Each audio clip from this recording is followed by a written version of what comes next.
hoy es una de las noticias del día, es el análisis o el comentario de la disposición del gobierno, del Banco Central, de subir la tasa de los plazos fijos para frenar un poco el dólar. Vamos a charlar un ratito con el amigo economista Martín Tetaz. Ustedes lo leen en varios lugares, entre ellos, por ejemplo, en el diario El Día. Ha escrito varios libros. Martín, ¿cómo te va, querido amigo? ¿Cómo andas? ¿Qué tal, Mariano? Buen día, ¿cómo andan? Muchas gracias por atendernos. No, al contrario. Bueno, queríamos un poco ver tu opinión respecto a esta medida de Vanoli. ¿Sirve para algo? ¿Es un parche? ¿Es un manotazo de ahogado? ¿Cómo lo calificarías vos? Mira, lo primero que quiero decir es que va en el sentido correcto, digamos. Uno de los problemas centrales que está generando sistemáticamente cada tantos meses, porque esta es una historia que se repite en los últimos Sí. años, sistemáticamente corridas contra el dólar, es que no resulta atractivo ahorrar en pesos. Ese es el gran problema de la economía argentina. Con tanta inflación, con tanta devaluación de la moneda, la verdad que la gente prefiere quedarse cubierta en dólares. Entonces, la apuesta del Banco Central es hacer un poco más interesantes los depósitos en plazo fijo. Claro. A vos hasta ahora un plazo fijo te daba 23%, en un contexto donde había una inflación alrededor del 25-26%, entonces prácticamente estabas perdiendo plata, estabas perdiendo 2-3% en términos reales. Claro. Lo que está haciendo ahora el Banco Central es subir un poco esa vara.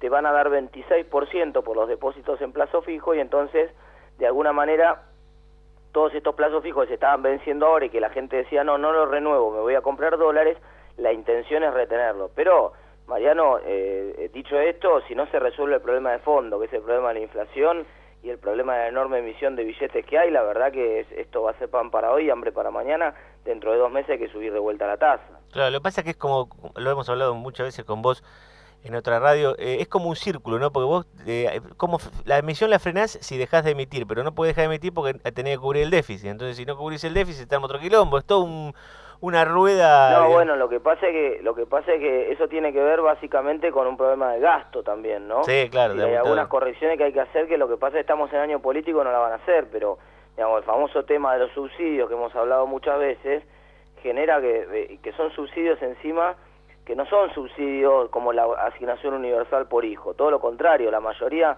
hoy 75% de los subsidios son el subsidio, por ejemplo, a la luz y al gas. Entonces, claro, no tiene sentido que el gobierno me pague la luz y el gas a mí, y yo tengo que pagarme el cable y el celular. ¿Cuál es la lógica? Porque entonces eso se tiene que terminar, y en la medida que eso se termine, bueno, el gobierno va a tener menos déficit y por lo tanto no va a necesitar emitir dinero. Claro. Decime, en el mundillo de empresario, de economistas y demás, ¿está instalada la idea de que se viene una devaluación antes de fin de año, o es más algo que está jugando la oposición para pegarle al gobierno en épocas electorales? No, mira, el timing es lo que está en debate. ¿Cuándo? ¿No? Claro. La discusión es cuándo. La corrección cambiaria tiene que venir porque la devaluación ya se produjo por el fenómeno de la inflación. Es decir, hoy yo decía el otro día que hoy con 100 pesos vos comprás lo mismo que comprabas cuando empezó Cristina, con 537 pesos. Entonces, digamos, se devaluó tanto el peso que ya no te rinde nada en el supermercado en ninguna parte. Esa es una realidad que tarde o temprano va a haber que trasladarla al precio del dólar. Ahora, la discusión es cuándo. Es muy poco probable que esto ocurra antes de las elecciones. Lo que dijo Massa, al 9 de agosto el gobierno devalúa, es muy improbable, porque sería prácticamente perder la elección y no creo que tenga esa torpeza el gobierno. Entonces, ¿cuándo? Bueno, probablemente la respuesta de cuándo sea, hay dos posibilidades. La primera, que sea en el verano, digamos, cuando asuma el nuevo gobierno y tenga que corregir las cosas, lo haga en enero, como siempre se hizo. Y la segunda posibilidad es que este gobierno, antes de irse, haga la corrección. O sea, entre octubre... La primera, no creo que se la dejen servida en bandeja Scioli. O sea, después de una vez elegido el presidente, pero antes de asumir el nuevo presidente, decís vos, que lo haga. No, yo me inclino porque va a pasar en el verano, porque va a ser en enero. Ya te digo, lo ideal para Scioli, para empezar con todo su capital político en caso de que gane, sería que el propio gobierno hiciera la devaluación. Otra posibilidad sería que el gobierno, en caso que gane Macri, por ejemplo, el gobierno la primera semana de diciembre, cuando todavía le faltan 3 o 4 días para asumir, liberara completamente el cepo, por decir una cosa, y eso generaría una devaluación. Entonces el gobierno le dice, mira, no sé, yo te liberé el cepo, te dejé el cepo abierto como vos querías, ahora arreglate vos, ¿no? Claro, eso también es una posibilidad. O sea que lo que está en discusión, Mariano, es el timing, pero que la corrección cambiaria se viene es algo prácticamente imposible de parar. ¿Cómo estás viendo el comportamiento de... O sea, en materia económica, viste que los candidatos muchos no se están jugando, ni Scioli ni Macri, por ahí un poco Massa, que en realidad Massa chapea con que tiene un equipo atrás de nombres relativamente conocidos, pero no hay ninguno que esté diciendo en términos económicos, yo voy a hacer esto, yo voy a hacer esto, yo voy a hacer esto. ¿Cómo ves los equipos económicos de Macri y de Scioli en este sentido? ¿Los ves, bueno, de Macri, de Scioli y de Massa también, ¿no? ¿Los ves, digamos, con altura para el desafío que se le va a venir a cualquiera de los tres? Sí, la verdad que sí. En cualquiera de los tres casos creo que los equipos económicos son buenos. En general, cuando se apagan las cámaras, digamos, y no hay grabadores cerca, la verdad que cuando nos juntamos a conversar, que lo hacemos bastante seguido entre economistas de distintas orientaciones, en general pensamos más o menos lo mismo, todos vemos el mismo diagnóstico. Hay alguna diferencia respecto del timing de cómo se corrigen estas cosas, pero en general todo el mundo piensa más o menos lo mismo. El rumbo no va a cambiar demasiado, gane quien gane. No, yo la verdad que es verdad, en los últimos días un poco hubo un giro del discurso de Scioli, del discurso sobre todo después de lo de Zanini y después del discurso de Macri en los últimos días, pero yo la verdad que no le creo mucho a esos giros de discurso. Creo que en el fondo, si uno mira lo que es cómo están armados los equipos de los economistas y quiénes son los economistas que están ahí, no creo que haya mucha diferencia entre cada uno de los tres. Oiga, vos sabés que hoy, un poco siguiendo esta línea que vos estás comentando, hay una nota en El Cronista que básicamente apunta a decir que los asesores de los presidenciables están en todos los búnkers, lo que están recomendando es emitir deuda como uno de los caminos para ordenar un poco la economía, ¿no? Que va en contra, digamos, del relato de nos desendeudamos permanentemente y qué sé yo, que tiene el kirchnerismo. Pero... No, bueno, pero eso es exactamente lo que ya, por eso te decía que no hay tanta diferencia. Eso es lo que ya está haciendo el gobierno en estos momentos. Este año, este argumento del desendeudamiento fue un argumento que funcionó hasta el año 2013, si querés.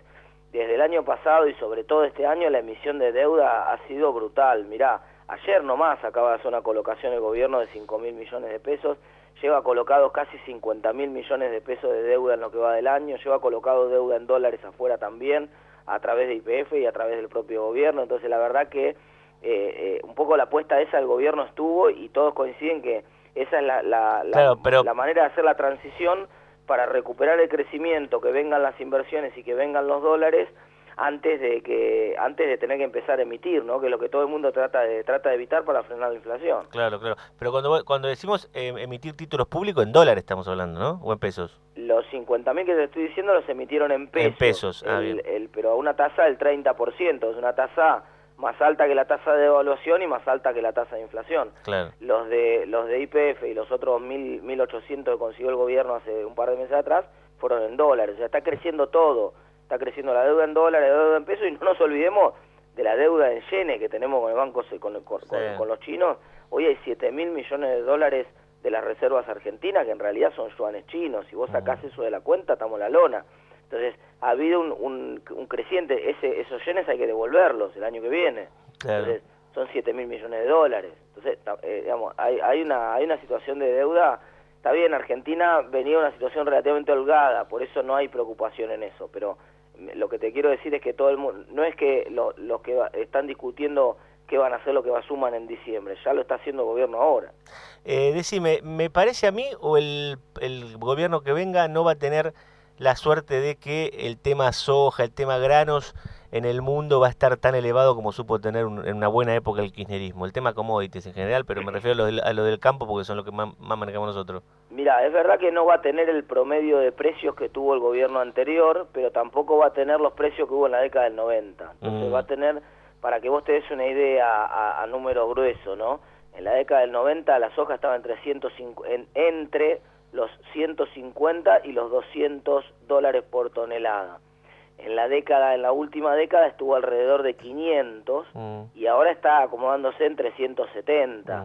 Entonces, digamos, es una cosa intermedia. Ni todo el viento en contra que hubo en los 90, ni todo el viento a favor que hubo en esta última década. Yo te diría un moderado viento a favor va a tener. Bien, o sea, para resumir y dejarte libre, el próximo presidente lo primero que va a tener que hacer es salir a conseguir dólares. para volcarlos a la economía local. Sí, el problema es que si vos no presentás un plan sostenible y te comprometés a bajar la inflación, claro, y a resolver el problema del déficit fiscal, no te van a prestar nada, y si te lo prestan te van a arrancar la cabeza, ese es el problema. ¿Y sigue estando afuera esa sensación o eso que había el año pasado, cuando era todo el despelote con Griesa, que sigue estando abierto ese despelote, ¿no? Pero bueno, cuando era el furor de que no les pagábamos a los buitres, que sigue estando esa cosa de que afuera nosotros se nos complica mucho conseguir dinero, o ha virado un poco esa situación para la Argentina, o hacia mejor, ¿no? Quiero decir. No, sigue estando vigente. Vos fijate que la última colocación de esta que te hablaba recién hace un par de meses que hizo el gobierno, que además está ahora discutida judicialmente porque los buitres pidieron que tampoco podamos hacer eso, pero aún así todo, ponele que no le den la razón a los buitres, que siga vigente todo esto, esa colocación nosotros pagamos 9% de tasa de interés. Esa es una tasa de interés altísima, digamos, la más alta de toda Latinoamérica después de Venezuela, digamos, no hay ningún país, o Ecuador, que es el otro que tiene también problemas económicos ahora.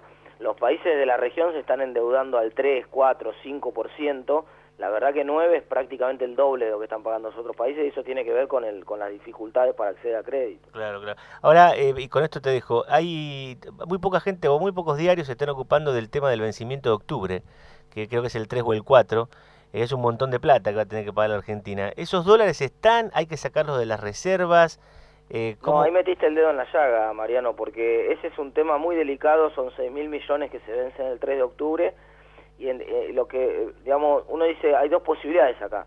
Una posibilidad es que el gobierno coloque nueva deuda ahora, de acá hasta octubre, yo creo que eso es lo que va a hacer, digamos, va a hacer un par de colocaciones más, como la que hizo esta que estábamos charlando recién, por lo menos para conseguir cerca de 3.000, porque la mitad de esos 6.000 millones que tiene que pagar el gobierno son de inversores institucionales que están en Argentina, y entonces son dólares que igual van a quedar dentro del sistema, no se van del lo más sistema, probable. Claro. Entonces estamos hablando de un problema de 3.000 millones de dólares. Pero la verdad que 3.000, si las reservas caen 3.000 millones de dólares, la relación entre reservas y pesos que hay en la economía queda muy complicada, y en ese contexto es muy difícil aguantar el dólar blue. Entonces, y sobre todo en un contexto donde es probable que las elecciones son la última semana de octubre, sí, claro, hay que aguantar hasta ahí, y ni hablar si hay balotaje. Que es en noviembre, ¿no? Claro. Del 20 y pico de noviembre. Bueno, esto seguramente va a ser tema de conversación en las próximas semanas hasta octubre, así que no te vamos a volver a molestar de nuevo, Dale, Martín. dale, volvemos a charlar, Mariano. Te mandamos un abrazo. Hasta luego, chau, chau. El señor Martín Tetaz, economista, que siempre nos da una mano para charlar de estos temas, porque los explica bastante bien como para que los que no somos especialistas en economía los